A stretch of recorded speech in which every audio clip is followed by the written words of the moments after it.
Let not your hearts be troubled. If you believe in God, you believe also in me.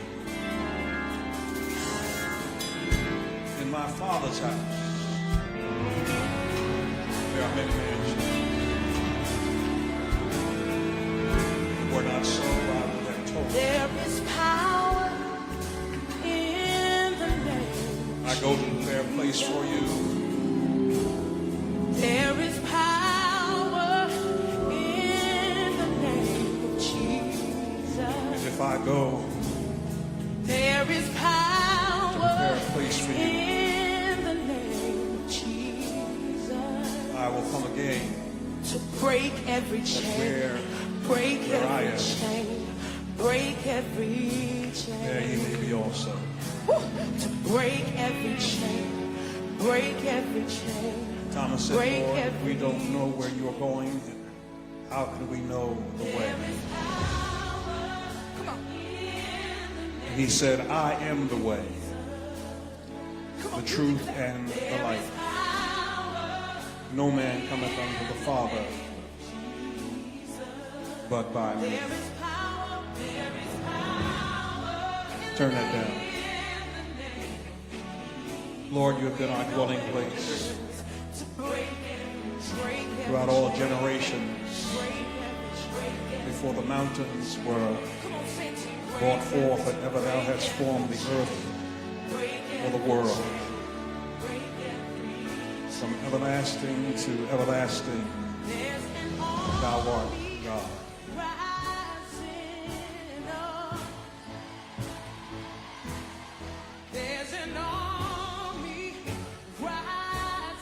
The Lord is our refuge and strength, a very present help in trouble. Therefore we will not need fear. Though the earth be removed, and though the mountains be cast into the midst of the sea, there is a river, the streams whereof over here make glad the city of our God.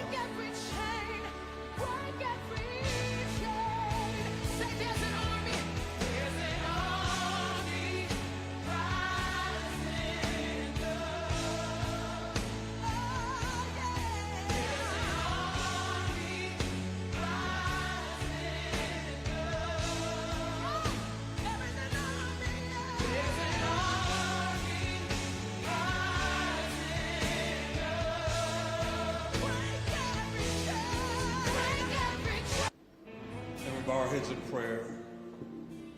Eternal and gracious God, our Father, for the blessings of life, we give you thanks and we give you praise. Even in our darkest moments, when the shadows of difficult times in our lives are upon us, we still call upon you because we know that you are our refuge and our strength. We come today thanking you for this life, thanking you for this wonderful privilege we have to celebrate Irvo Otieno's life, and to thank you for allowing him to be with us these many days. Now, God, be with this family as we seek to turn our faces to you for strength and for comfort. Come in this place today, God. Allow this not to be a show. Allow this not to be just an event, but allow us to turn our faces to you, because we know that's where all our help comes from. Be in this place. Allow us to feel your presence. Comfort us, stand us up, for we ask it in your perfect and powerful and strong name. Join me in saying amen. All right, choir, you can sing that.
be seated.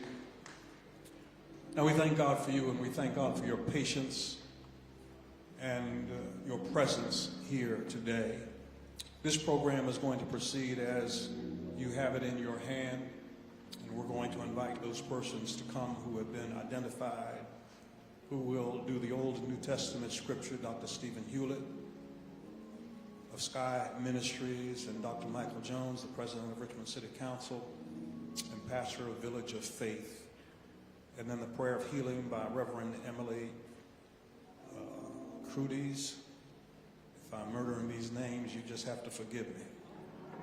Prayer of comfort by Shane Schleshman, followed by a musical selection by our choir.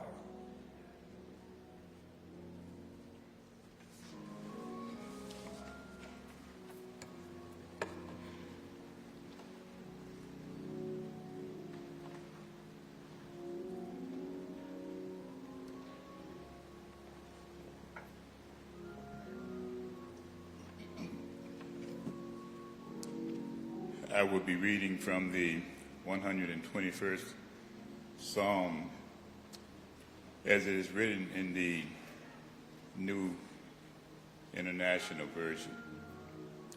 And it reads as follows. I lift up my eyes to the mountains. Where does my help come from? My help comes from the Lord, the maker of heaven and earth. He will not let your foot slip. He who watches over you will not slumber. Indeed, he who watches over Israel will neither slumber nor sleep. The Lord watches over you. The Lord is your shade at your right hand. The sun will not harm you by day, nor the moon by night. The Lord will keep you from all harm. He will watch over your life. The Lord will watch over your coming and your going, both now and forevermore. Amen.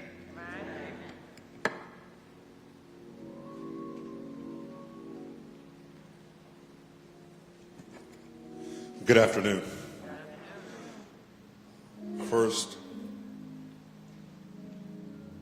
giving honor to Pastor Dwight Jones, Dr. Jones, and his hospitality. I want to bring you greetings on behalf of Richmond City Council as a president. As a council, we just extend our condolences to the family and friends. Mental health should not be stigmatized the way that it is. And as a legislator, we've got to do more to ensure protections and not just simply share thoughts and prayers.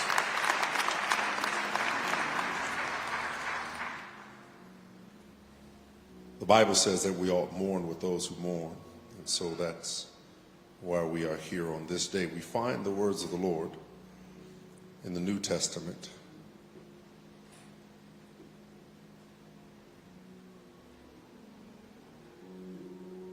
Christ is indeed raised from the dead, but the first fruits are those who have fallen asleep. And in this 51st verse of this 15th chapter, we hear the words, "Listen, I tell you a mystery. We will not all sleep, but we will all be changed. In a flash, in the twinkling of an eye, at the last trumpet. For the trumpet will sound, the dead will be raised imperishable, and we will be changed. For the perishable must clothe itself with the imperishable, and the mortal with immortality. When the perishable has been clothed with the imperishable, the mortal will be immortality. Then the saying that is written will come true. Death has been swallowed up by victory. Where, O death, is your victory? Where, O death, is your sting? The sting of death is sin, and the power of sin is the law. But thanks be to God, for he has given us the victory through our Lord Jesus Christ." God bless you, family.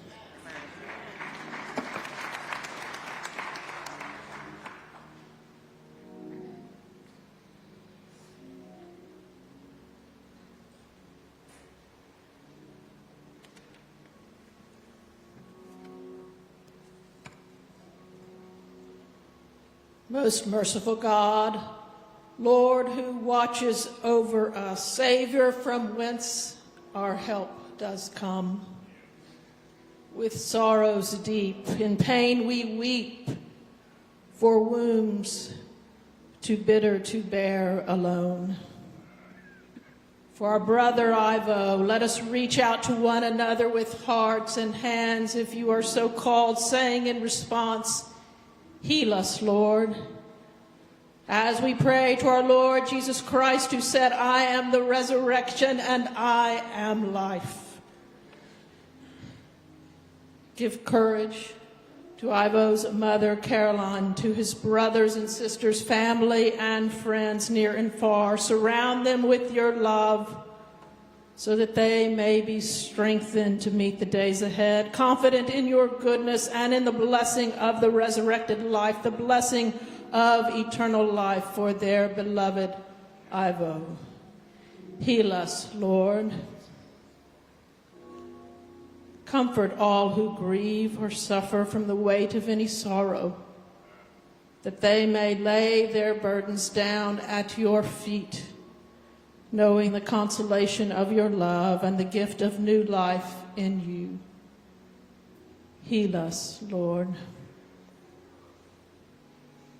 Help us, we pray, in the midst of things that are beyond our understanding, that we may believe and trust in your forgiveness, in your grace, in your eternal love, the love that has and will overcome the evil, injustice, and oppression of our days.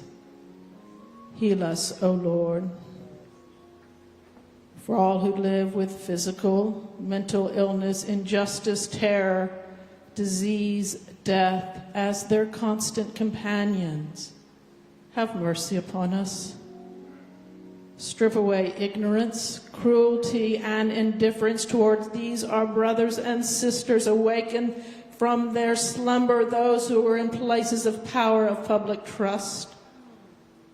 Strengthen those who spend their lives seeking justice, equal protection, and opportunities for all, so that we may all stand against such foul forces and stand with you, O God. Heal us, Lord. Look with compassion upon the whole human family. Take away the arrogance, violence, and hatred which infects our hearts. Break down the walls that separate us. Unite us in bonds of love. And work through our struggles and confusions to accomplish your purposes on earth, so that in your good time all nations and races may serve you in harmony, and we may come to the vision of hope in our own time, to the vision that is God's dream for all God's children, God's dream for Ivo. Heal us, Lord. Heal us, O Lord, for by you we have been healed. For yours is the majesty, O Father, Son, and Holy Spirit. Yours is the kingdom and the power and the glory now and forever. Amen.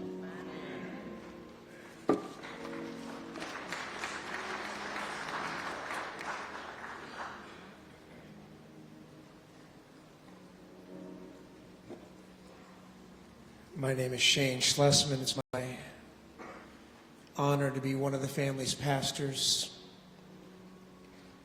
I love you all, and I know that true comfort today comes only from the Lord. And we surround you in this place because he surrounds us. Let's pray for comfort today. Our gracious Heavenly Father, God, you know all things. You see all things. You know our hearts. You know our pain. God, we thank you that you sent your only Son. You know the loss and the pain.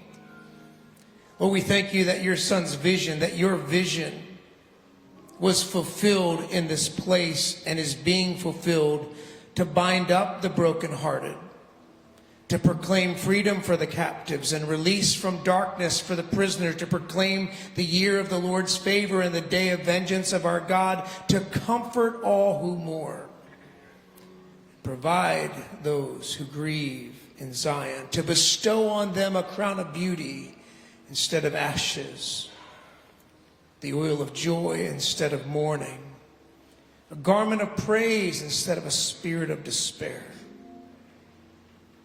God, we thank you that your vision is being fulfilled in us.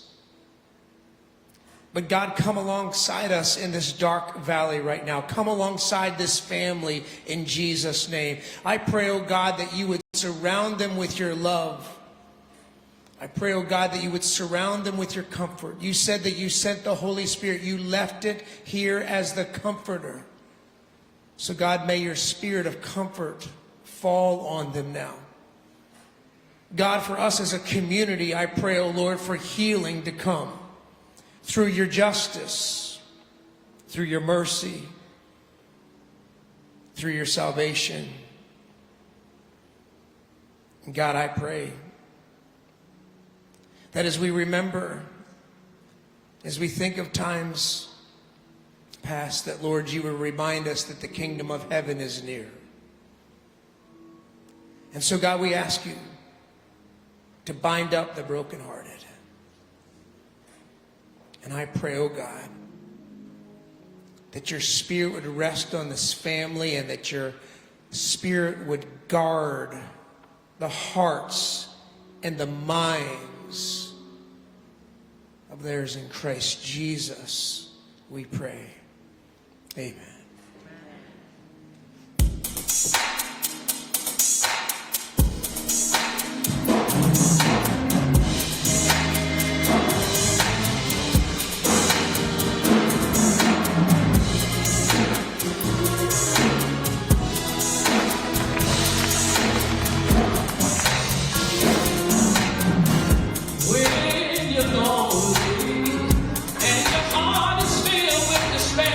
Remember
thank God for you and for your presence here today. We're going to take this moment to recognize all of the ministers that are here. Would you just stand? I want the family to see the clergy is with you today. Come on, let's thank God for the clergy.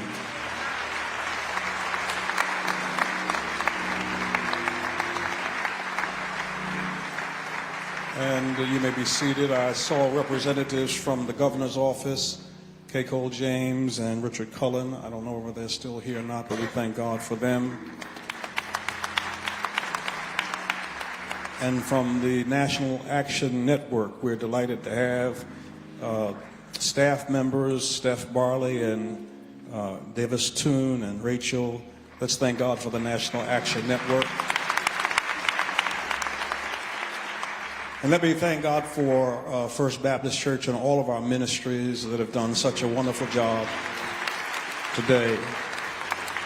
Media, security, doorkeepers, music, and our diaconate. Thank you so much for taking time out of your busy work day to be here today. And we thank God for you. You have done a marvelous job already, and we know that you will see us through.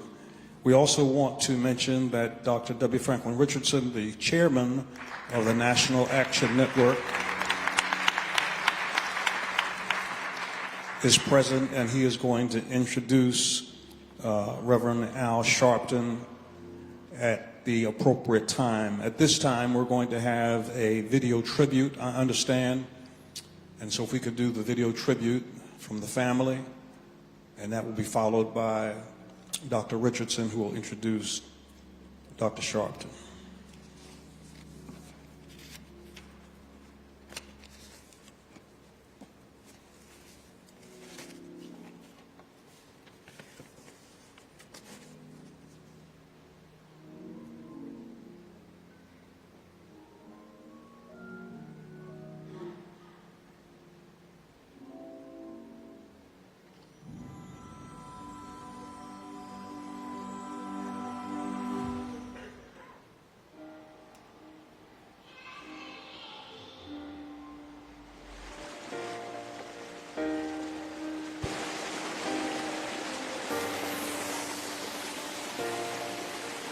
God's grace, blessed to be 22.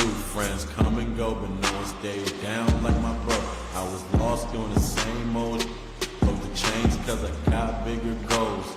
Came from where the liquor store to where the Wells Fargo. Little kid, I used to rock the cargo.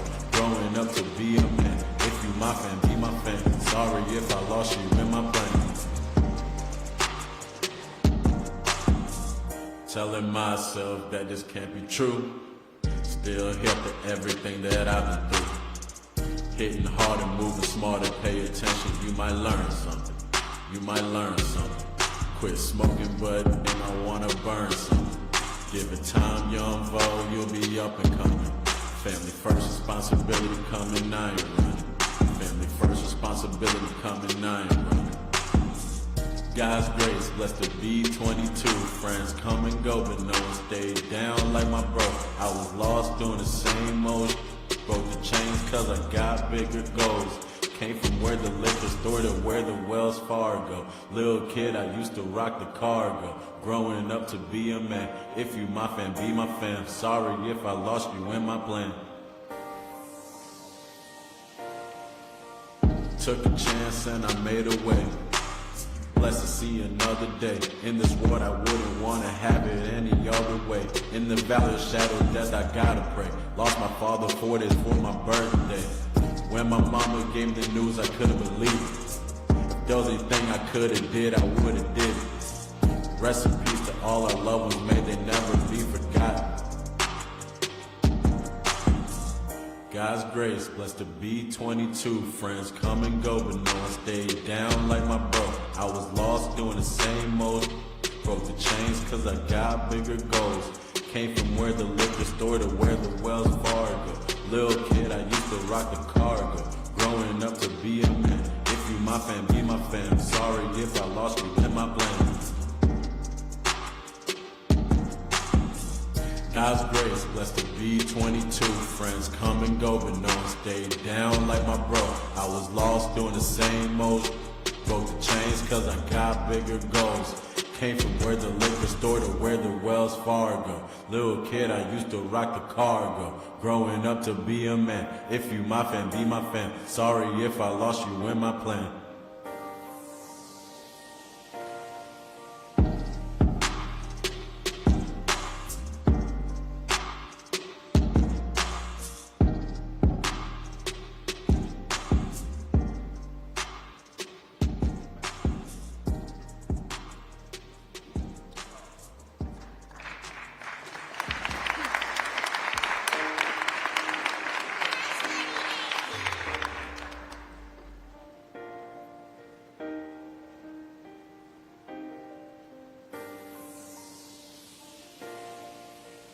God's grace, blessed to be 22. Friends come and go, but no one stayed down like my bro. I was lost doing the same old. Broke the chains cause I got bigger goals. Came from where the liquor store to where the Wells Fargo. Little kid, I used to rock the cargo. Growing up to be a man. If you my fan, be my fan. Sorry if I lost you in my plan. Telling myself that this can't be true. Still here for everything that I've been through. Hitting harder, moving smarter, pay attention. You might learn something. You might learn something. Quit smoking, but then I wanna burn something. Give it time, young Vo, you'll be up and coming. Family first responsibility coming, I ain't running. Family first responsibility coming, I ain't running. God's grace, blessed to be 22. Friends come and go, but no one stayed down like my bro. I was lost doing the same old. Broke the chains cause I got bigger goals. Came from where the liquor store to where the Wells Fargo. Little kid, I used to rock the cargo. Growing up to be a man. If you my fan, be my fan. Sorry if I lost you in my plan. Took a chance and I made a way. Blessed to see another day. In this world I wouldn't want to have it any other way. In the valley of shadow death I gotta pray. Lost my father 4 days for my birthday. When my mama gave me the news I couldn't believe it. If there was anything I could've did, I would've did it. Rest in peace to all our loved ones, may they never be forgotten. God's grace, blessed to be 22. Friends come and go, but no one stayed down like my bro. I was lost doing the same old. Broke the chains cause I got bigger goals. Came from where the liquor store to where the Wells Fargo. Little kid, I used to rock the cargo. Growing up to be a man. If you my fan, be my fan. Sorry if I lost you in my plan. God's grace, blessed to be 22. Friends come and go, but no one stayed down like my bro. I was lost doing the same old. Broke the chains cause I got bigger goals. Came from where the liquor store to where the Wells Fargo. Little kid, I used to rock the cargo. Growing up to be a man. If you my fan, be my fan. Sorry if I lost you in my plan.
Our God is able.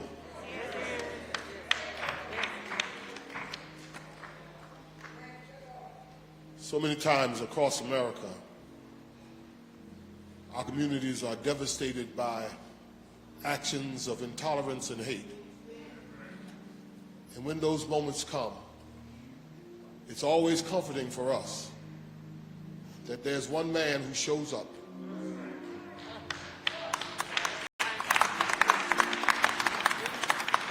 Who represents our defense and our hope.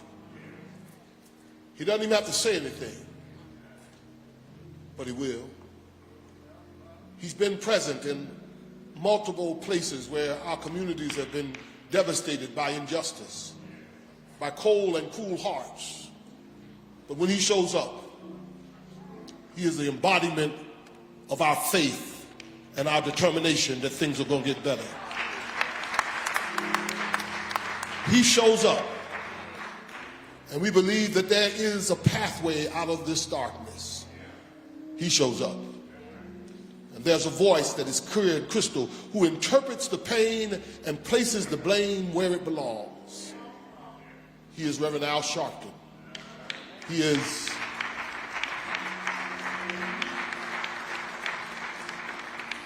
referred to as Mr. Civil Rights. He carries the legacy of the long journey of our forefathers and mothers who have been fighting for justice.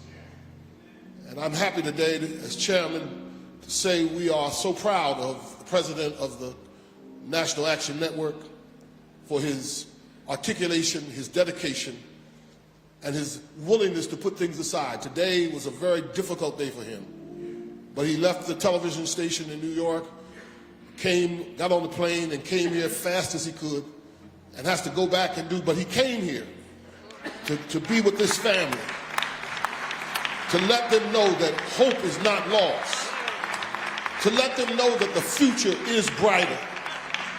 And so it's my delight to present the president of the National Action Network, the one and only, Reverend Al Sharpton.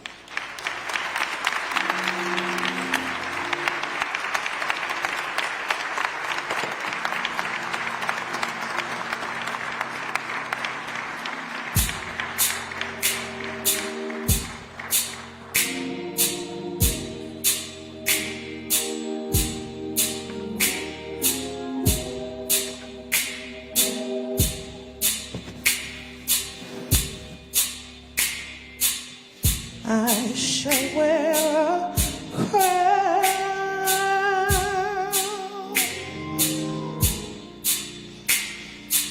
I shall wear a crown.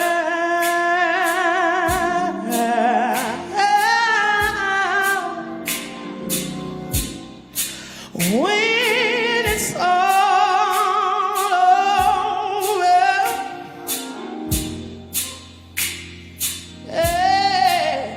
when it's all over,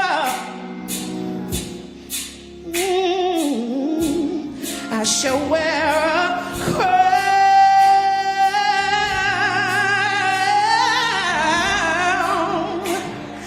I shall wear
say, oh, soon. There's no grief or no strife on the other side. Soon as I get home. Now come on right here if you believe it. Say, help me sing, say, oh, soon.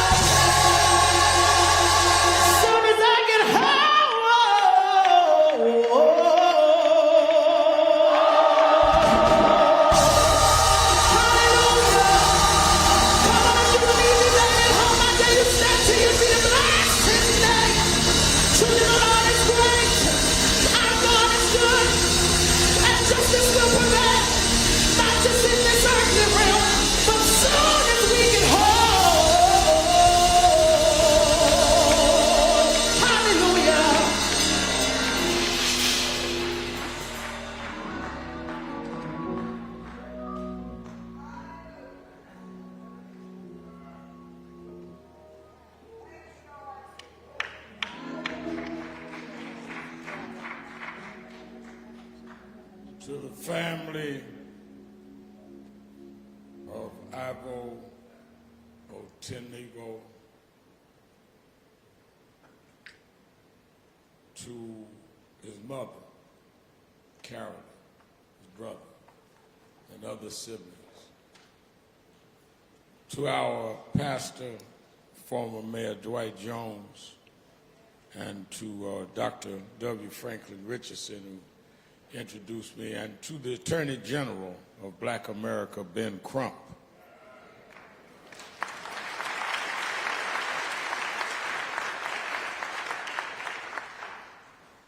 And to all of the clergy and you that are here.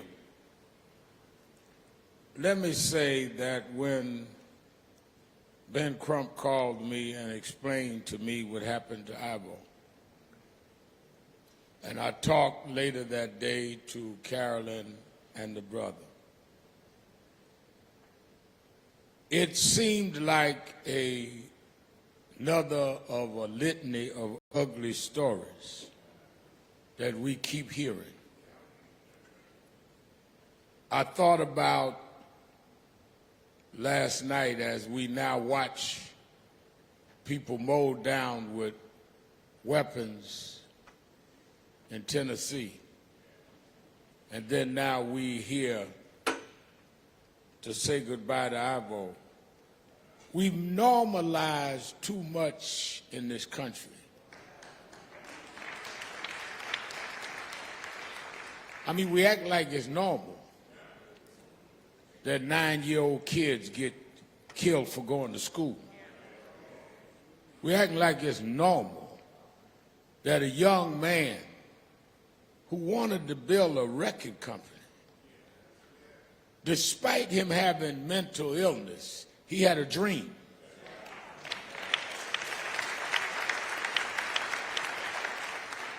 And if he could dream past his illness, what is your excuse not to get structured where people that have mental illness can be dealt with in a sane manner?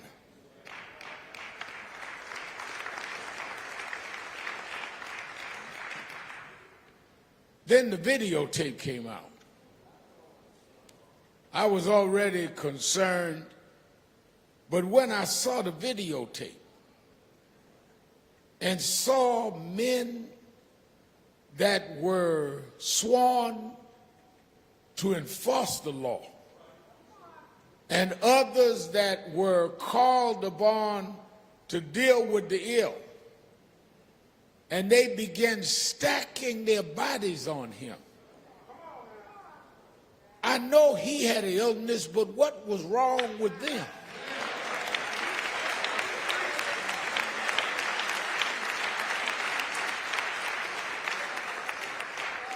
Ivor's family called you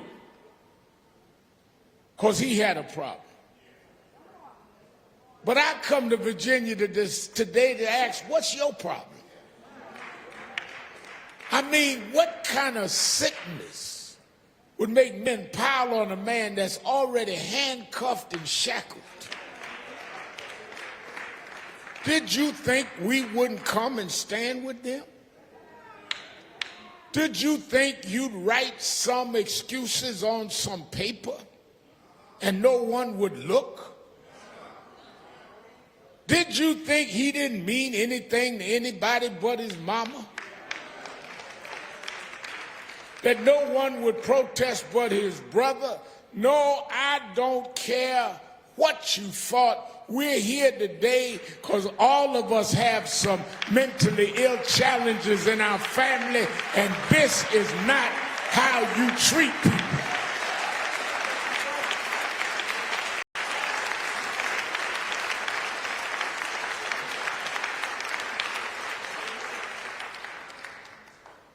The disgrace was not Ivor had mental illness. The disgrace is how you treated Ivor. And you do it all over the country. All of us have people that are mentally challenged. The question is, why are law enforcement not equipped to handle the mentally challenged? When you get a call, you should have people that know how to deal with mentally challenged. There ought to be parts of the departments to do that. But to tackle him like you're in a football field and to pile on him like there's no human life, you know he couldn't fight back. He was handcuffed and shackled.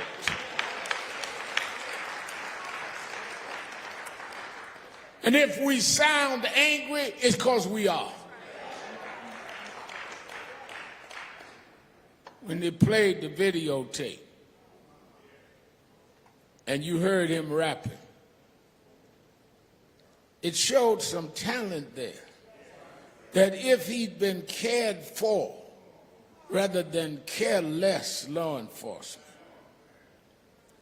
he could have been a shining example of how people, despite their challenges, can be productive anyway. But I want Carolyn to know that he's going to be used anyway as a symbol of no matter what the mental illness, we're not going to allow you to just treat us any kind of way.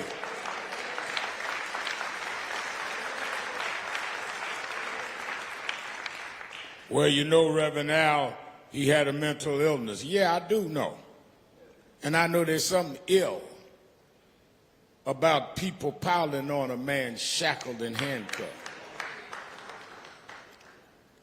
I thought about Reverend Stephen Marshall, who's traveling with me, and I were talking. I thought about in the book of St. Mark, 9th chapter, talks about, I'm going to read just 2 verses. It says, when they came to the other disciples, they saw a large crowd around them, and the teachers of the law arguing with them. As soon as all the people saw Jesus, they were overwhelmed with wonder and ran to greet him. What are you arguing with them about, he asked.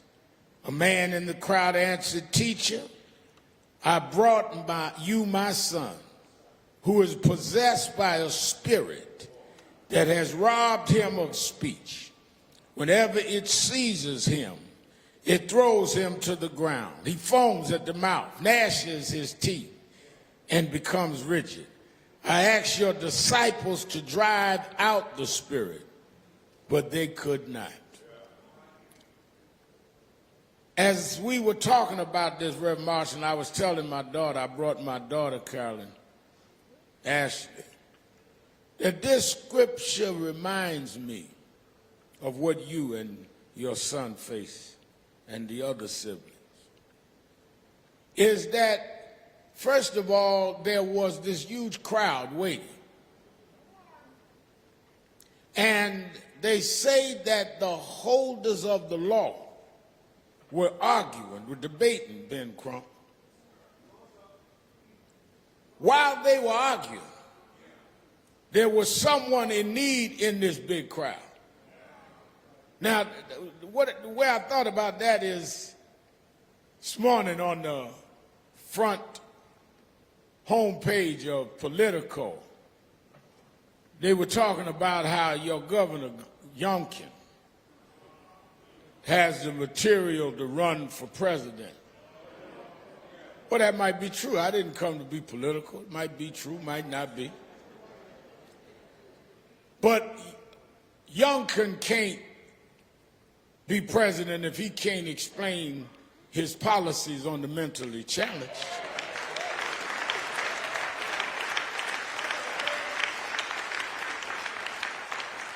I mean, on my study of Virginia structure, how you deal with the mentally ill comes under the purview of the governor.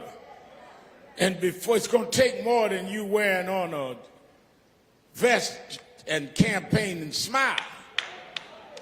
When you got folk being stampeded by law enforcement in your state because their family wants them to have mental health stuff, Mr. Governor, on your way to wherever you're going in the future, what about Ivor?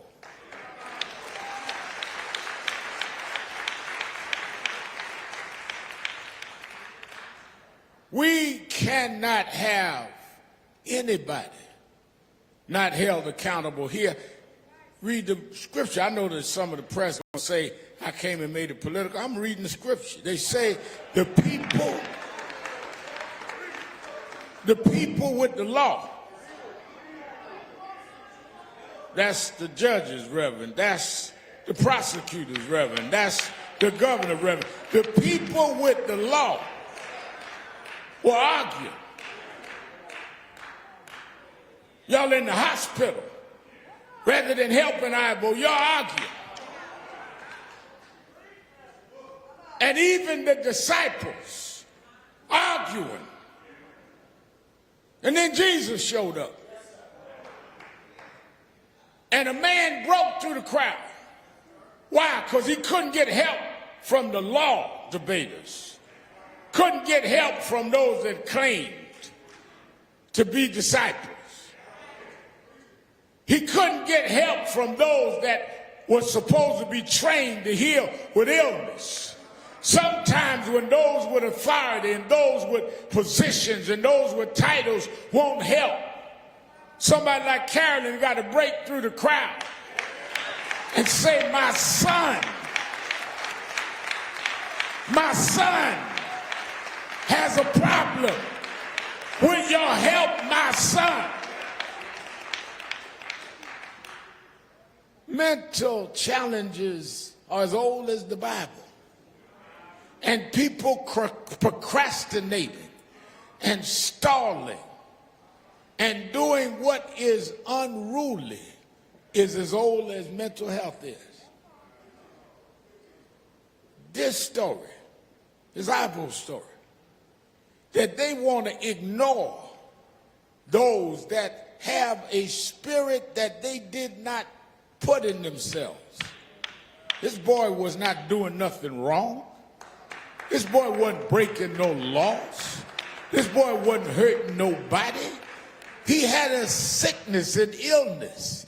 And if you were not equipped or trained to deal with the illness, then you should not have showed up to answer the call.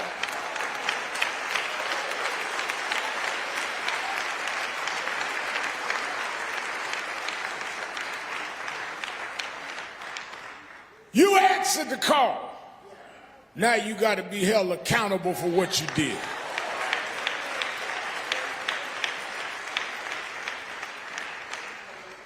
We gonna hold him down.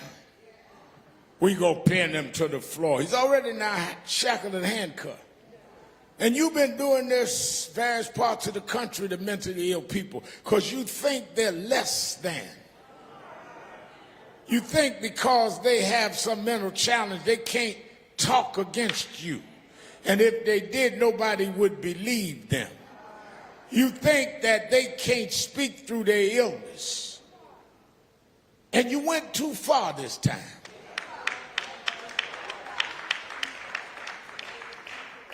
could be my cousin. That could be your relative. Nobody in here don't have a relative that has a mental illness.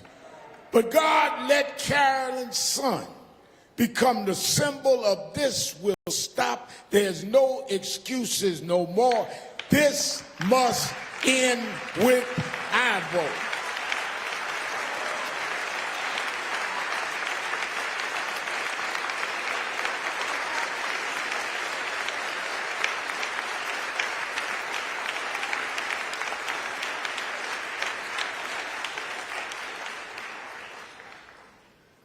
I cannot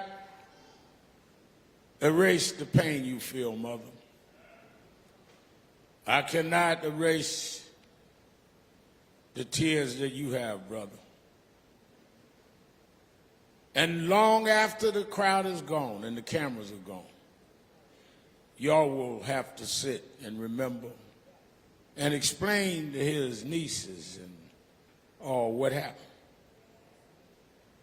But the one thing I can tell you is when the man in St. Mark broke through the crowd and said, I don't know why they can't help me. I don't know what they're debating about.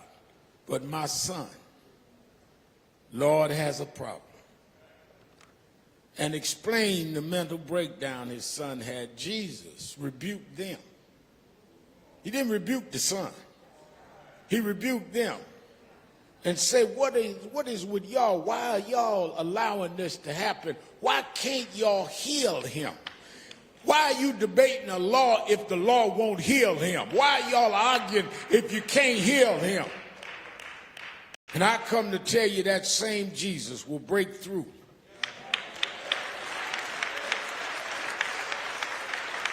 Jesus will break through the debate. Jesus will break through all of the back and forward. Jesus will break through and hold them accountable.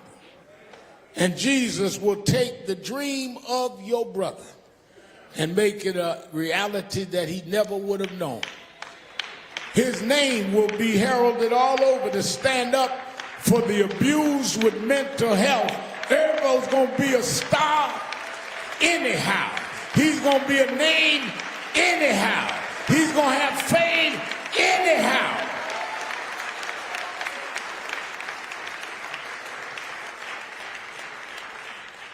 You thought he was worthless, but Jesus said he's worthy. You thought he had no value, but Jesus said he's my child. You can't give life and you can't take life away. Jesus said, I'll make him a symbol where people all over that deal with mental health will have to now check themselves because they'll say, wait a minute, you remember what happened when Ivor got killed? We better behave differently. You can be prosecuted and held accountable. There will be an Ivor law.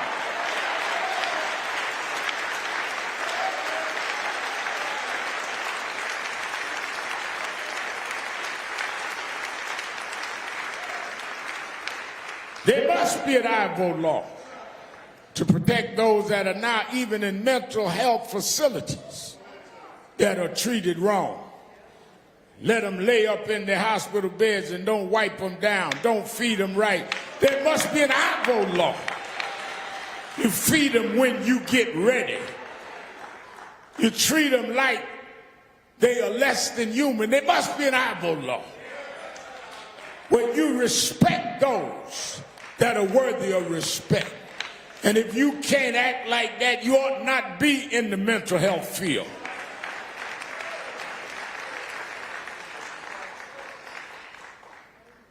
We come to stand with this family and to say the same Jesus that healed that young boy whose daddy brought him through the crowd.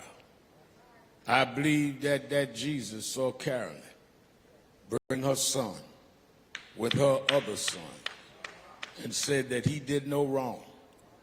The way to handle mental health is not death. Calling someone in a mental health crisis should not be a death penalty. If the governor want to run for president, he got to go through Carolyn.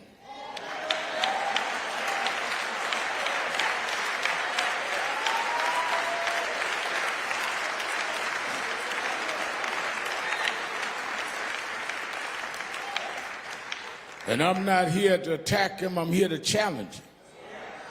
That we all need to quit posing and posturing and start serving our people. Serving people in their point of need. And this family needs to be served with justice.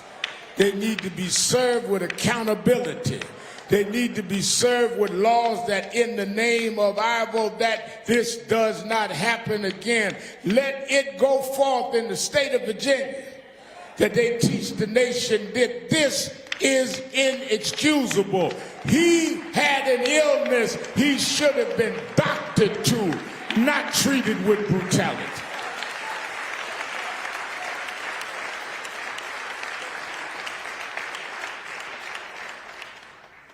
I salute those that operated quickly. I salute the prosecutor that went immediately and charged those that are responsible. But it doesn't end there. Charging does not give you the trial. And we want a fair trial and a fair result. And just like we flew down to be with the family at the funeral, we'll be here for the trial. For y'all be talking about this nice Reverend Al came. I'm not leaving not to come back. I want to walk in that courtroom with this family. I want to look at the jury. I want to look at those healthcare workers. I want all you ministers to go to court with us. We got to stand in Ivor's name. We got to stand in Ivor's name. We have to stand in Ivor's name.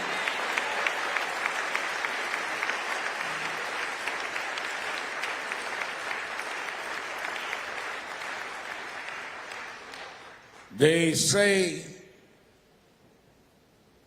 every generation of human and civil rights leaders face their challenges and their attacks.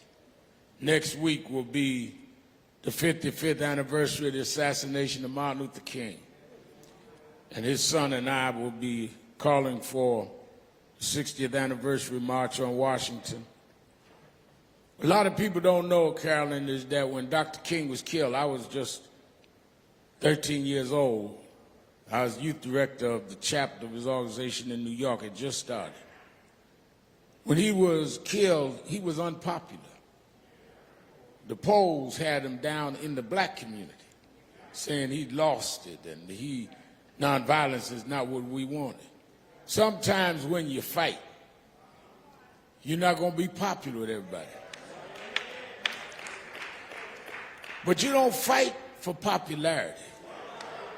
You fight for what's right.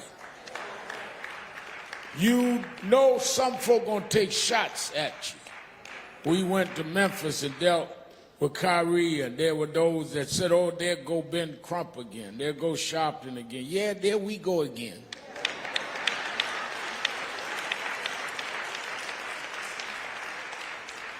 And we know they gonna have it before we get out this church. But somewhere God gave us a chance to stand up for folks like Carolyn. And as long as we do that, God will make a way out of no way.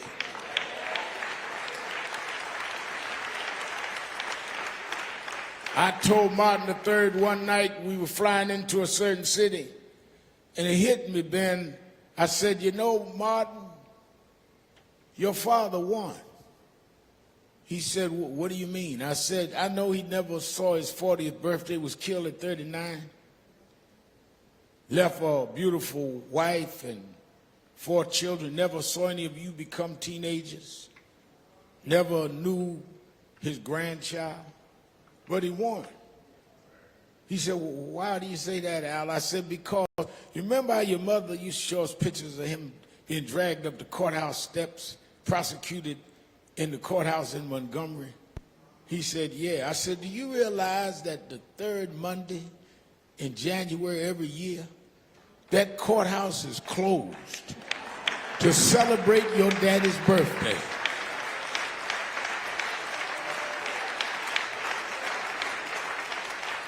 The judge can't come to work. Lawyers can't show up. Clerk can't open the court. The schools he couldn't go to in Atlanta, they closed to celebrate his birthday. Those that mocked him, the federal government closes down to celebrate a boy that grew up in the segregated South. Somewhere I read, if you lift me up, I don't care what they call you, just lift me up. I don't care how they scandalize you, lift me up. I don't care who don't like you, lift me up till I speak from eternity. So before you write your stories against Ben and I, listen to the song. One of these days, I'm gonna put on my robe. I'm gonna tell the story. I'm gonna tell Trayvon's story. I'm gonna tell the story. I'm gonna tell Eric Garner's story. I'm gonna tell the story. I'm gonna tell Sean Bell's story. I'm gonna tell the story. I'm gonna tell Ivor's story. I'm going to tell it in glory that I stood up anyhow. I stood up anyhow. I'm gonna put on my robe and tell that story.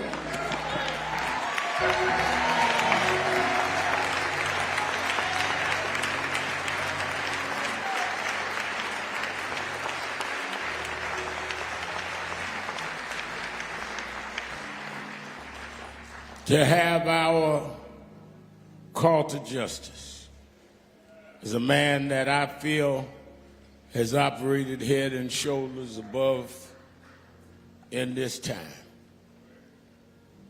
I met him many years ago. There was a young man killed in a boot camp in Florida. And a young lawyer called and asked would I come down and help bring national attention. The students at FAMU were marching. And it was a story in Tallahassee, but hadn't broke out.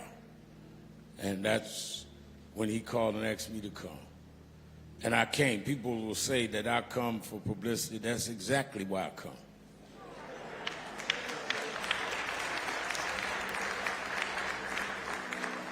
Nobody calls me to keep a secret. Reverend Bonet, they call me so we can make some attention. Because you can't operate wickedness if somebody puts a spotlight on it. I learned that growing up in the hood in Brooklyn, that if the lights are out, I grew up in the hood, and the lights are out, roaches will run all over the kitchen table. I told my sister one night that we had roaches, and she didn't believe it. And I went and woke her up one night and said, there are roaches all over the kitchen table. And she said, we ain't got no roaches, leave me alone, I'm asleep. I kept shaking her. Finally, she got up, stumbled into the kitchen, turned on the lights, and the roaches was gone. Happened 2 or 3 times, and I figured it out.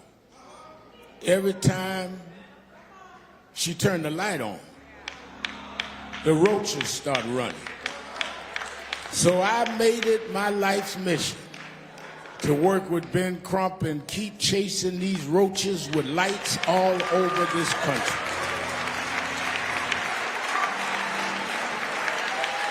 I bring you the Attorney General of Black America, my partner in roach chasing, Attorney Ben Crump.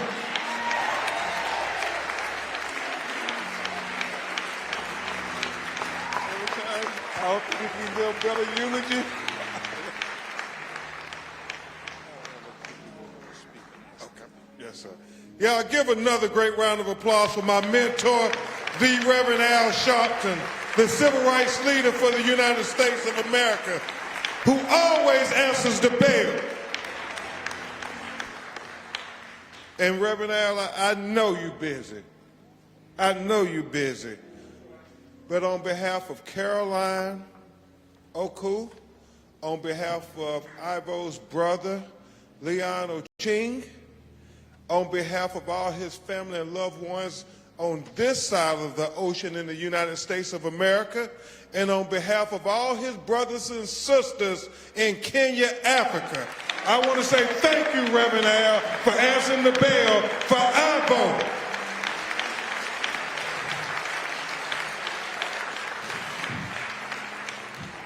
I'm so honored to work with a great attorney who has been championing civil rights here in the state of Virginia for decades.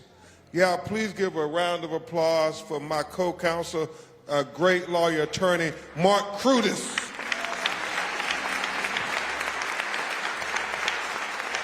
It takes all of us coming together to fight for justice, and I would be remiss if I didn't acknowledge Kareem Ali, who has been with the family day in and day out, every day, my investigator.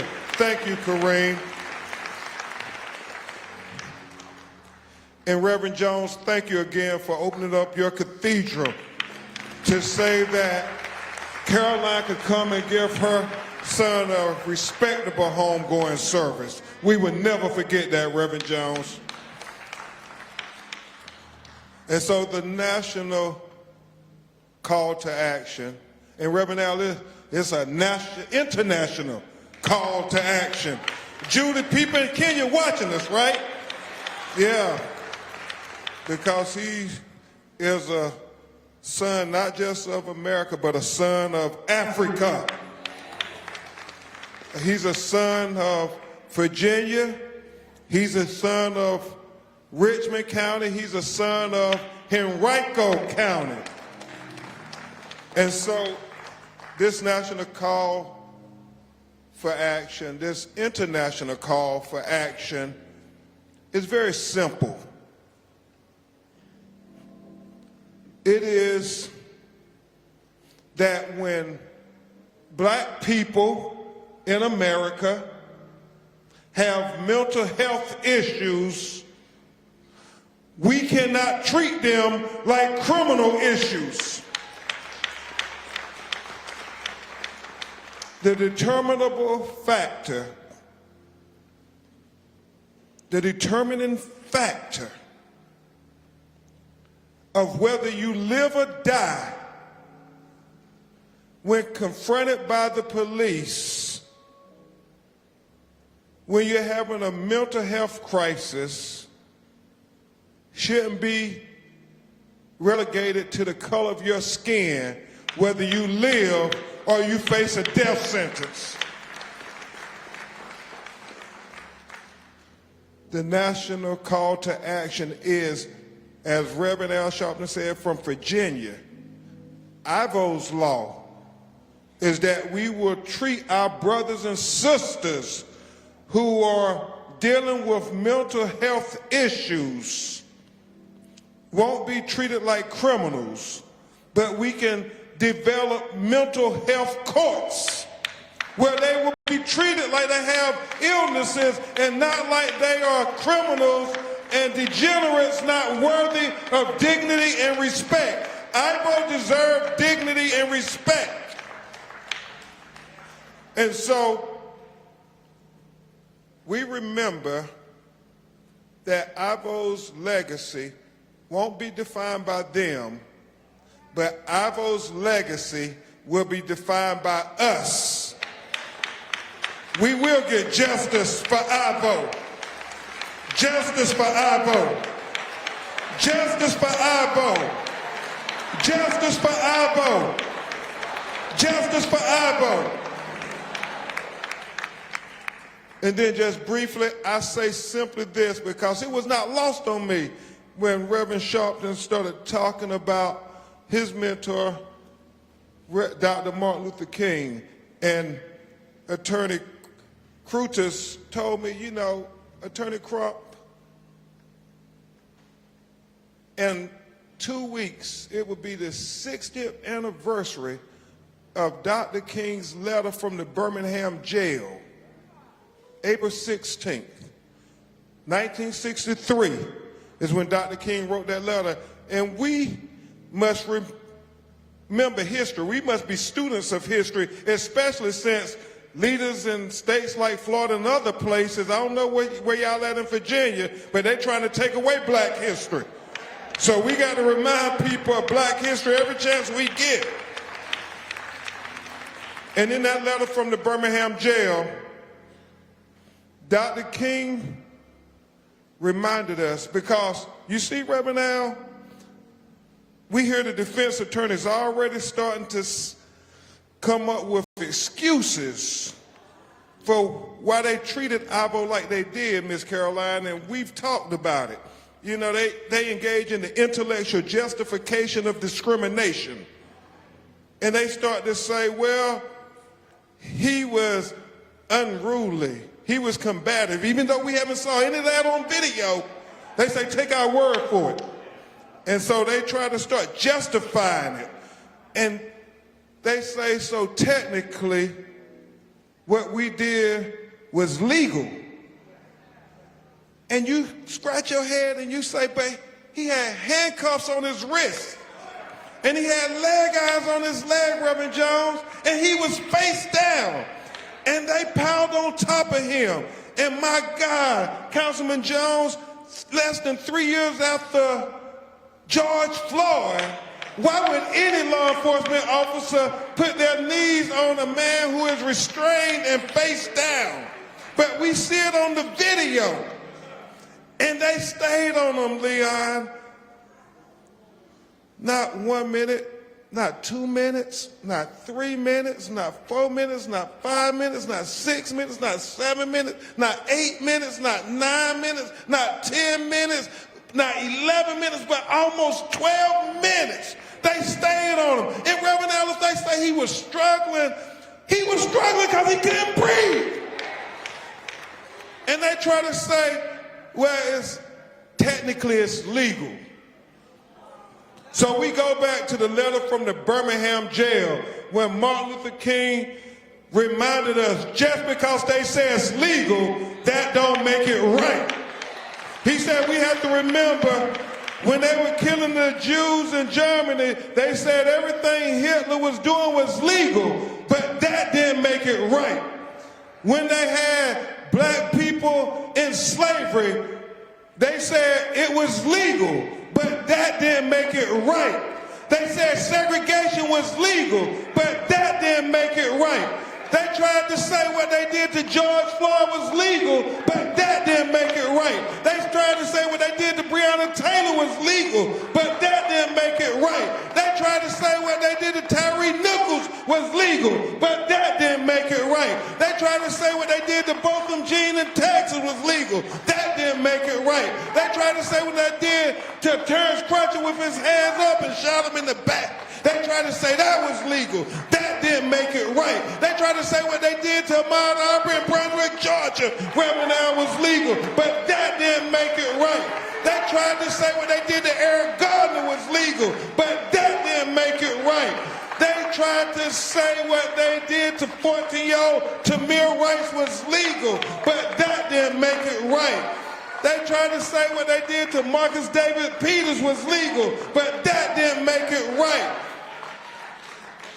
And brothers and sisters, Caroline and Leon, they try to say what they did to Ivor was legal, but we must all remind them what Dr. Martin Luther King said.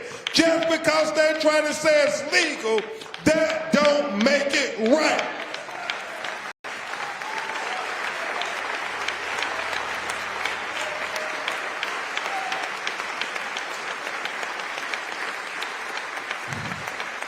And that is the call for action and call to justice. And with that, Reverend Al, we're going to hear from his heartbroken mother, Caroline Oku, and his brother, his beloved brother, Leon Ochin. And we're going to also have some of his family and friends come and join them, Jimmy Marshall, Alan Chapman, Millicent Eulogy, and Zachary Weiss. Will you all please come and join Miss Caroline and Leon to give expressions from his family and friends, the people who knew Ivor best. We will let his friends speak first, and then Miss Caroline will be the last person to speak. So, Mr. Jimmy Marshall, if you would come first, God bless you.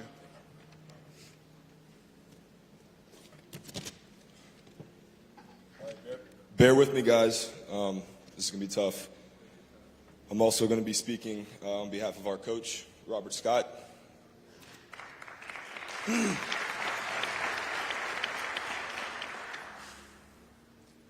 I met Ivor in first grade, Tuck Elementary School. He was one of my closest friends throughout high school, and though we grew apart after graduation due to us moving to opposite ends of the country, I'll always cherish our memories that I really want to share with you today. Everyone from elementary school to high school absolutely loved Ivor. He was approachable, thoughtful, empathetic, and treated people with the utmost respect at a very early age. We played basketball together for almost 10 years, from rec leagues to high school and middle school, but mainly it was AAU with the Virginia Warriors. With Asa, John, Luke, Jamie, Romeo, JD, Garrett, David, and Coach Scott, who was always teaching us about basketball or busing us around from practice or workouts to the endless AAU tournaments that we won all over Virginia. Ivor was the guy on the team where if the other team had a score that we couldn't stop, all we had to do was say, Ivor, get on him. And that was pretty much it. Ivor shut people down in defense and was nearly impossible to stop on the offensive end, and this was a testament to how he approached everything in life. Ivor's work ethic when it came to sports was second to none. He was physically one of the strongest and most gifted athletic kids I'd ever played alongside, which included most of my college teammates in Northeastern. In middle and high school, I spent nearly every day with Ivor, whether it was at practice, workouts, or summer just playing basketball all day in my backyard until it got so dark that we couldn't see. I miss and cherish those days, especially won't forget all the arguments about who made their first real dunk on a 10-foot hoop. When we would finish playing in my backyard, I always remember my dad would ask us if we wanted some of his famous hamburgers, and Ivor would look over at me, doing everything in his power not to smile or give away his excitement, but he would respond, yeah, sure, I guess I could eat. And then he would proceed to eat a minimum of 5 double cheeseburgers in one sitting. Ivor was one of the funniest kids I've ever met, and having come from a different background from our teammates and friends, he had a different perspective of life and a refreshingly satisfying appreciation for the little things that matter most. Ivor had a special bond with my 2 dogs, Rocky and Jake, and would go out of his way and sometimes spend more time playing with them than he did with me. They both passed away within the last year. Jake actually passed away the same week Ivor did, and that at least can bring me some sort of happiness to think about him playing with them now in heaven. I'll say it again, everyone loved Ivor, whether they were his good friends or classmates. Everyone had a special respect for him due to who he was and how he made people feel. Coach Scott wanted me to share a few words, most of which I've already covered, but he wanted to share his last experience with Ivor, which shows truly who he was. Coach was taking Ivor to BJ's to help him complete a job application. And thank you, Coach, were the last words that he ever heard from Ivor. Thank you, Ivor, for all the great memories. I'll never forget your big smile and your infectious laugh. Rest easy, Ivor. I miss you, brother.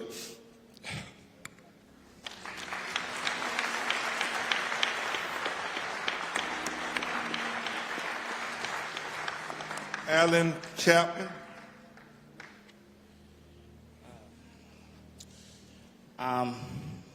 My name is Alan Chipman. I had the pleasure of being friends with brother. I called him Brother Vo. I taught him in Bible study. He used to meet in a Bible study in our house. We helped him record one of his first songs, which you heard today. Recorded that in our house. And he was a brilliant and prolific artist. You know, I had a lot of people who wanted to record music, and sometimes you had to say, hey, brother, you do anything else? But Brother Vo was prolific. We talked regularly about Jesus, music, and life as a black man in America. To honor him, I wanted to read and invite us to use our divine imagination of what I imagine the conversation Brother Vo had with Jesus as he arrived at the gates of heaven. I believe Brother Vo would have said, you know, hey, I came to another country from Africa at a young age, and Jesus would have said, Brother Vo, me too. Brother Vo would have said, I had a mother and family who raised me up in the ways of God, and Jesus would have said, Brother Vo, me too. Brother Vo would say, all I was trying to do was live a life and legacy that honored my father, and Jesus said, Brother Vo, me too. Brother Vo said, I just try to live a life so that I can help bless my community and help my people who are suffering. Jesus said, Brother Vo, me too. Brother Vo said, sometimes life will get so heavy, the mental anguish would drive me to my knees, but I did my best. Jesus would say, Brother Vo, me too. Brother Vo said, you know, on one fateful Friday in the midst of my crisis, I went from the company of my friends to the custody of some officers where it took a turn for the worse. I believe Jesus would have sighed and said, Brother Vo, me too. Brother Vo would say, you know, they started saying I was a threat to their system, so they shackled my hands and shackled my feet, and they threw me into prison without even giving me a fair trial. I believe Jesus would have said, Brother Vo, me too. Brother Vo said, you know, the way they treated me and struck me and beat me and made it so hard for me to even breathe, I believe Jesus would have said, Brother Vo, me too. Brother Vo said, you know, my mama was crying and fighting and pleading for my life, but they didn't listen to her. There were so many people that just stood by and watched as I cried out for help.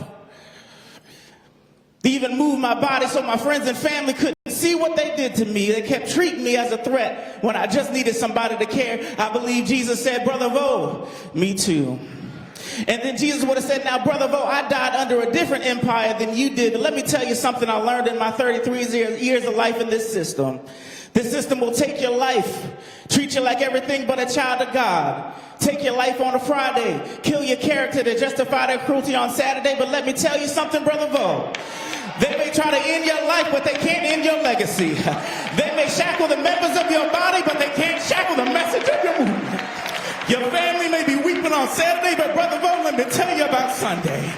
On Sunday, the same system that called you a criminal are going to have to say, surely this was a child of God, because they tried to bury you not knowing you were a seed. And I imagine Jesus put his arm around Brother Vo, leaning closely and said, you see, every now and then my Father makes somebody so powerful, so impactful, so full of love and creativity, so full of the power of God, that even when this system tries to end their life, it only expands their legacy. This system may put this person in the ground, but they are only sowing a seed for global change. Jesus said, Brother Vo, I was a heavenly seed crushed by an earthly system in order to plant a brand new heavenly system on earth. I'm a seed of a kingdom where the last shall be first, where those who are mourning and in mental distress will be comforted and not crucified. I'm a seed where those struggling with sickness will be blessed and not cursed. Though this system crushed my seed on Friday, they could not kill it on Sunday. And I believe Brother Vo stopped and listened, reflected deeply like he always did, put that heavenly smile on his face, and looked his Savior in the eyes and said, yeah, Brother Jesus, me too. Rest in power, Brother Vo.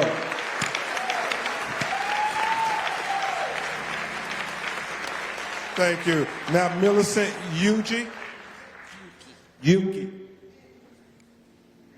Thank you so much.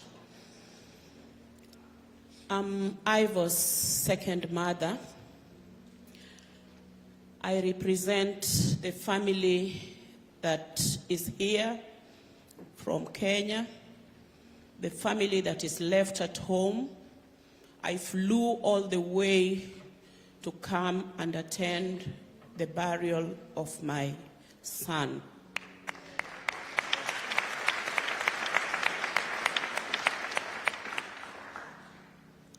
When Ivor was born, I was there.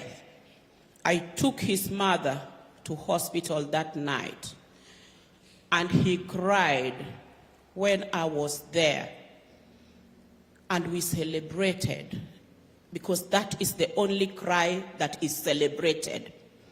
the cry of freedom. And I thank God that He gave us a handsome young man. He was very, very handsome and energetic. At 3 years, he could ride on his BMX at full speed with all his hands and feet with his hands on his chest and his feet on top of his BMX. He was daring. He could climb up and jump down as a toddler. As he grew up, he was a normal child. He was not mentally ill. But along the way, when he got ill, we loved him as he was. Because this body that we walk in is all wired together. You can get sick on the face, on the eyes, on the legs, in the stomach, and in the head too. And that does not make you less a human being.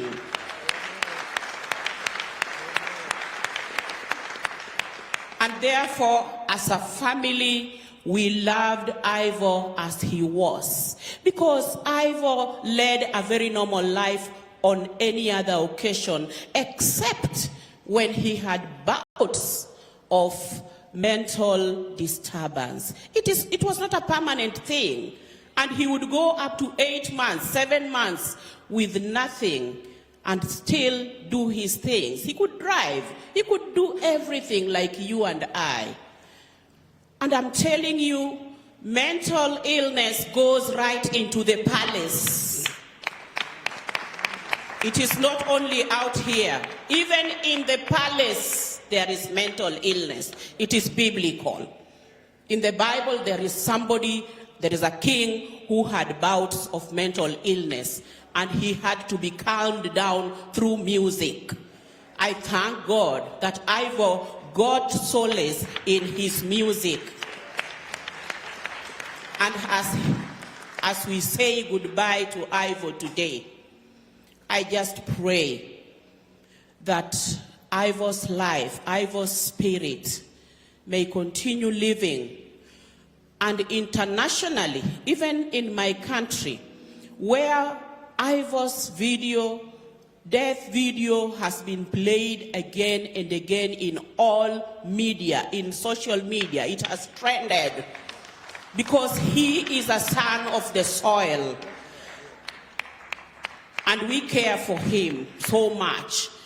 And Kenyans are crying now, not only my family, Kenyans are crying and asking so many questions. Why? What happened? How? How could they do that?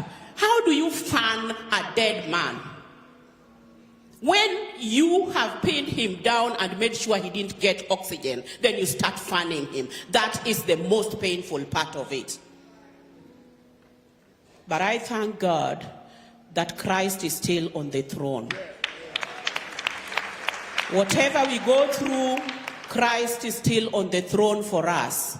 And may the life of Ivor be the ladder that many families that are handling children and adults who have mental illness will be able to climb up and show up, because there are so many people who are suffering silently in homes. They are suffering. They've not been treated right, even in institutions.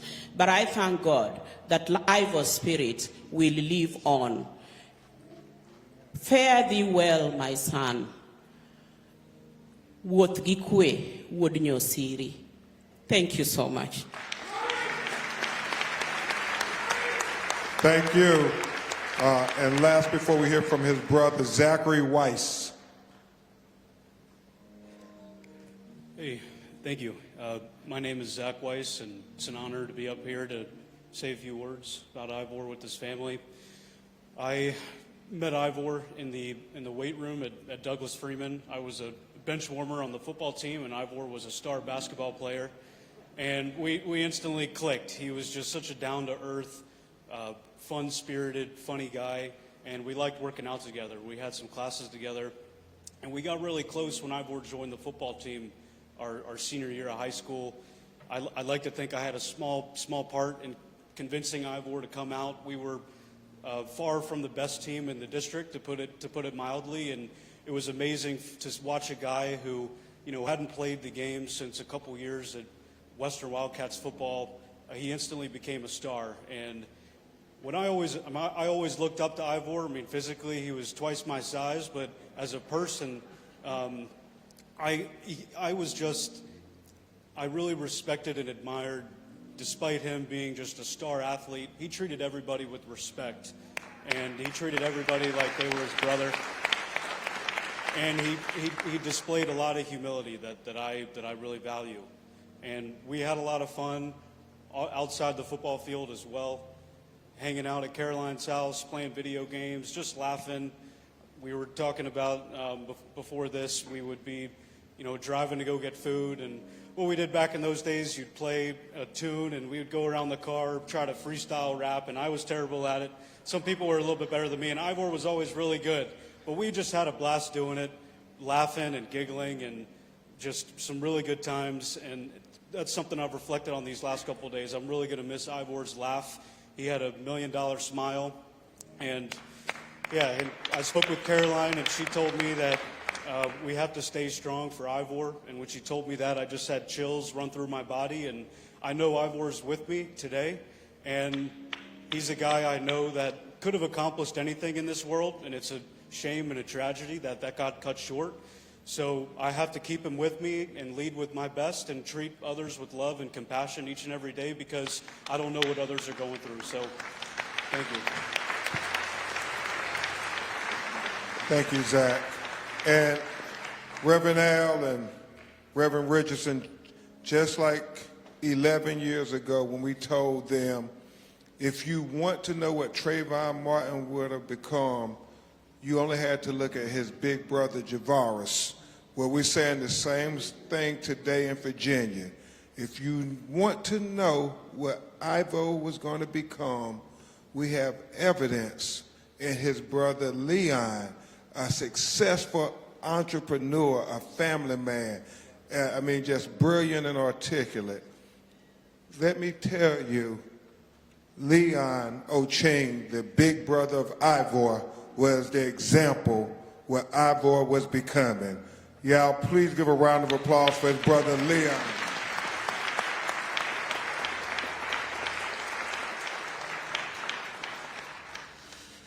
Thank you.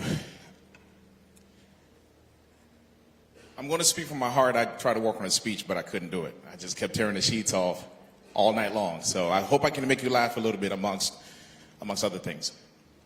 To me, Ivor was a big brother I never had. To me, Ivor had a bright smile. To me, Ivor was a quiet before the storm. To me, Ivor was slow to anger and quick to forgive. To me, Ivor represented more than just a black man in America. He represented a black man in Kenya.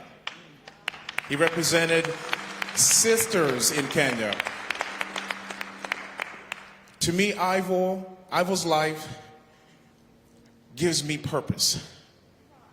The community has responded graciously. Thank you. We couldn't do this without you. Thank you for dropping food off. Thank you for running errands. Thank you for your phone calls. Thank you for your emails. Thank you for your donations. Thank you for your support. The image of which I see here in front of me today is exactly who Ivor's neighborhood looks like. We're represented, and he loves all of you. So I want to introduce my mother right now, if that's okay with... I'm sorry. I'll introduce my mother. Yeah. Well, you can introduce your mother here. But please give her another round of applause for Leon, who's been a pillar of strength for his mother and his family.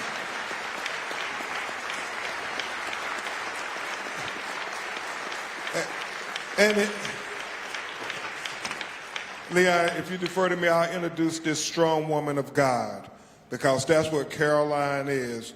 She said God will get the glory despite what those people did to her son. And she has so many family members over in Africa who continue to call and ask her questions that she can't answer, because to them, America is the great beacon of hope. And so we have to help Caroline answer these questions. We're not going to put that on her. Reverend Al and Attorney Crutus, we're going to answer those questions for the brothers and sisters back in Africa. What we want her to do is to be able to say to her son, I love you, and tell the world who he is. Miss Caroline Oku.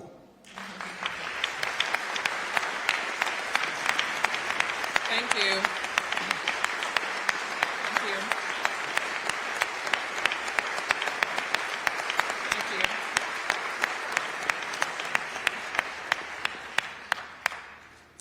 Thank you, Reverend Al, for making your time to come and be with us today. It's an honor. I know you have a busy schedule, and we respect that you took your time and came down to Virginia. Thank you for all the clergy. Thank you for the community. Thank you for our friends and family. I take this opportunity to say goodbye to my son, Otieno. When I took my son to the hospital, this is not what I envisioned. I didn't think my son was not coming home. But son, this is where we are, and I'm sorry. Son, you are a great man. You are gentle and slow to anger. When attacked, you responded. You stood up against intimidation. You stood up against hate, racism, and microaggression. Anyone tried you, they ran up against something. You are a man.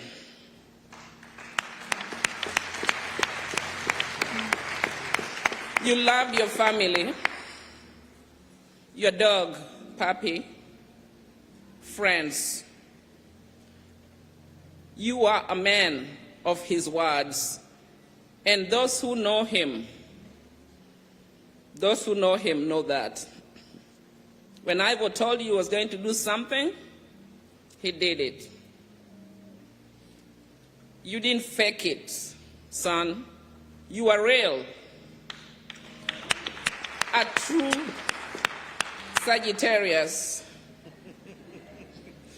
You also are spiritually sensitive. Since you were a child, you never ran away from responsibility. Actually, when you were in elementary school, you shared with your friends. I want to do this, and I want to do that, and I want to buy a home when I grow up for my mother. And one of your friends, Esther Scott, asked you, Ivor, why do you feel like you have the weight of the world on your shoulders? And your answer to Esther was, I'd like to be great one day. I thank God for the 28 years that he allowed me, Daddy, and your big bro, Leon, to be your guide. You have shown us how to love,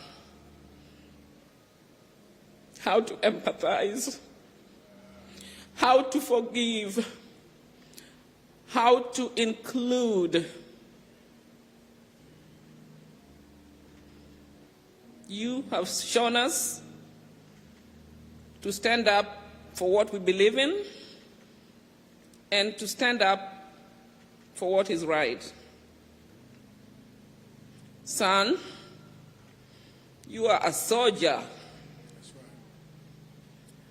May your spirit lead us in this pursuit of truth and justice.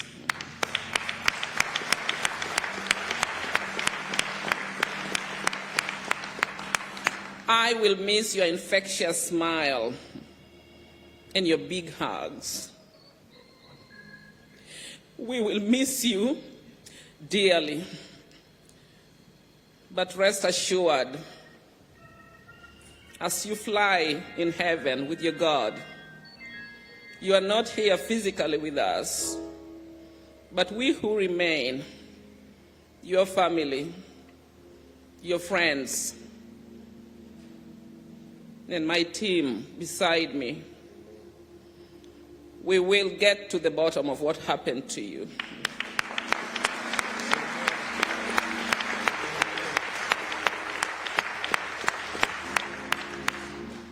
We will step for you. We will walk for you. 10 toes down. 10 toes down.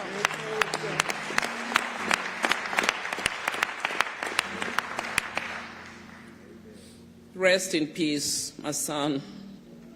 Shine on. Rest in power. I love you. And will always love you.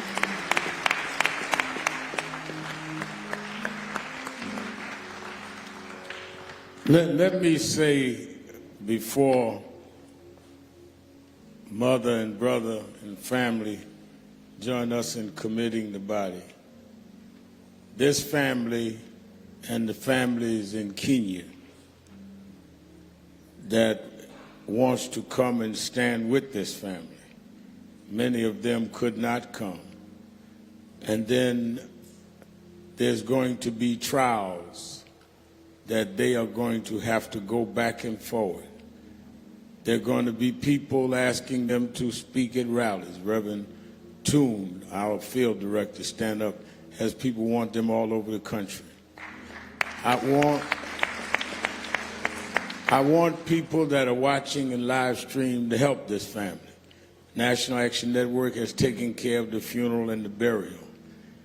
We're not asking for you to help there. We've already taken care of that.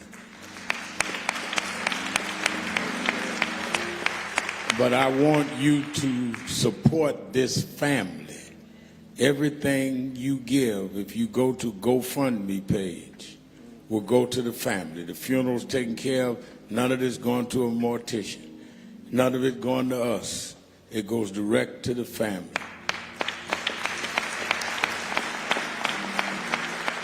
I don't want this mother to have to worry about how she's going back forward to court or go to a rally, or hear the relatives, how they're going to get from Kenya back, or the brother to have to go in his business to do it. You that are watching, you got the ability right now. Think about if this was your relative.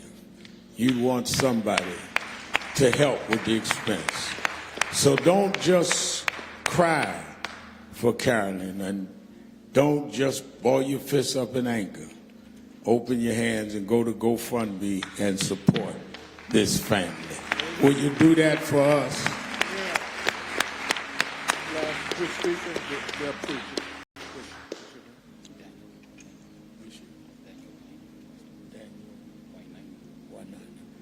May we close by hearing from their home pastor, Bishop Daniel Wainaina.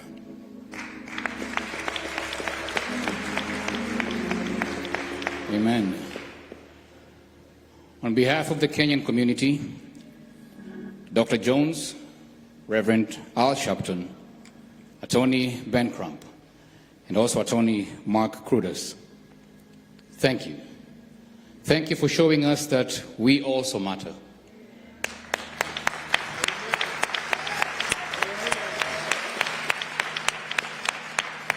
Thank you for showing us that we are also intertwined in this fabric called America. This is a place where we came with hope, we came with dreams, and we believe that those dreams can come to pass. I'm in front of you to just give a short word of comfort. And I would like to say this, that when I was introduced to Ivor, I was introduced to him through my father, who is unable to be here because he's out of the country. And so he sends his apologies. When we went there, Ivor was headed to college. And so my father asked Ivor, what would you like for me to pray for you? And he said, I want to be great. Ivor knew that he will be great. Deep within him, there was something that was planted. Something that is not well-wishing. Something that is divine. Something that can only be given by God. He said, I want to be great. And so today, I want to just speak to you on behalf of what Ivor would say if he was the one holding the mic. Ivor was a person who valued life and relationships. He wanted to make sure that every person had a say around the table. And so that made him to always go against the grain. That made him to always make sure that if he sees somebody that is excluded, he would pull them in. He wanted to make sure that they treat every person just like he would want to be treated. And I believe that that is the most confounding thing in the mind of Ivor in the last few days of his life. Because he was wondering, as much as I have done my best to treat people fairly, why is this happening to me? Why is it happening to me? And actually, Leon, I've spoken with him a few times, and that is the same question that he was asking Leon. Why was I born this way? Why was I born this way? All I can tell you is this, that in the eyes of God, you might look at Ivor and not think much of him. But when he thought about Irvo Otieno, and he knit him together in his mother's womb, he said, Ivor, you are fearfully and wonderfully made. Your value does not come from any person. Your value comes from your Creator. And that is why we have so many people around in this house, in this church. Because you know the value of Ivor, and you also respect the value of a life. And it is so intricate that I would like to share with you in just 5 minutes that the value of somebody's life is tied to your eternity. The Bible says that there was this lawyer like Tony Ben Crump who came and asked Jesus, what is the greatest commandment? To which Christ says, love the Lord your God with all of your mind, all of your strength, and all of your body, and love your neighbor as you love yourself. And why is that so important? Because God created them male and female. He created them in his own image. And so when you look over to the person to your right or to your left, they are created in God's image. Amen. Amen. And what I want you to know is this. They could have stepped on Ivor. They could have tried to crumple him. But if God would stretch out his life, it still held value. Second thing that he wanted us to know, and he would, if he was here, this is what he would have done. He would have asked for us to forgive one another. He would have wanted us to forgive. You see, forgiveness is a choice. And what I'm here to tell you is this, that forgiveness is the action of stopping being angry. And I know in our natural state it is almost impossible. But I want you to know that in God's supernatural state, he makes it possible for us. If you would like to honor Ivor, ask the Lord to help you with forgiveness. Ask the Lord to release it in your heart. Because the only thing that I can tell you is this. Even though he will give you the virtue to forgive, it doesn't mean that he will not come to bring justice. The Bible says, no good thing will I withhold from my people who are righteous. So for Ivor's family, I pray that if you need peace that surpasses all understanding, God will give it to you.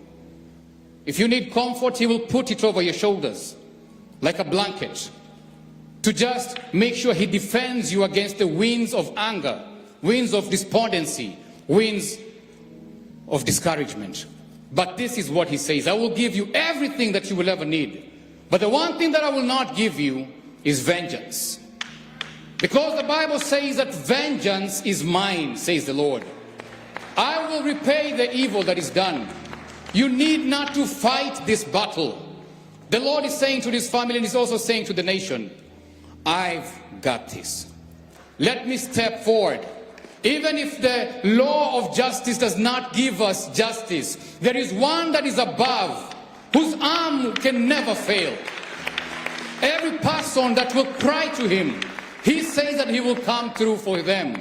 Because in the Bible, in the book of Psalms 35 verses 10, I believe that this will be the prayer of Ivor from the grave.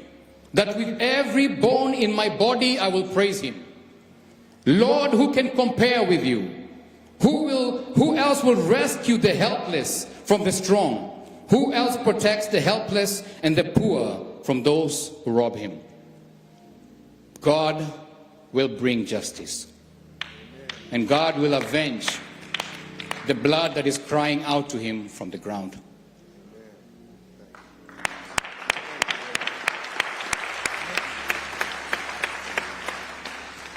I'm going to ask Reverend Jones and Dr. Richardson to join us as we commit to the final committal of Ivor.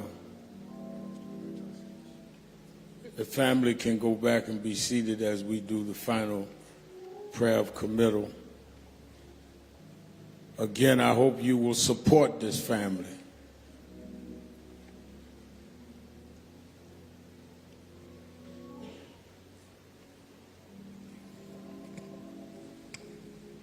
And we all stand.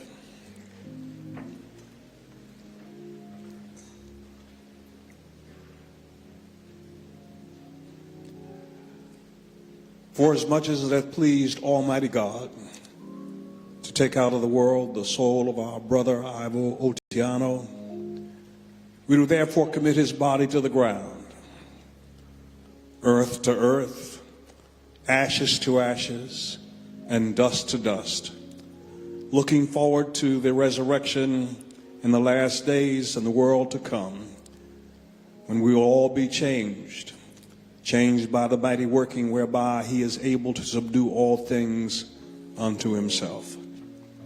I heard a voice from heaven saying unto me, Write, for blessed are the dead who die in the Lord. Even so saith the Spirit, for they rest from their labors, and their deeds do follow them. Amen.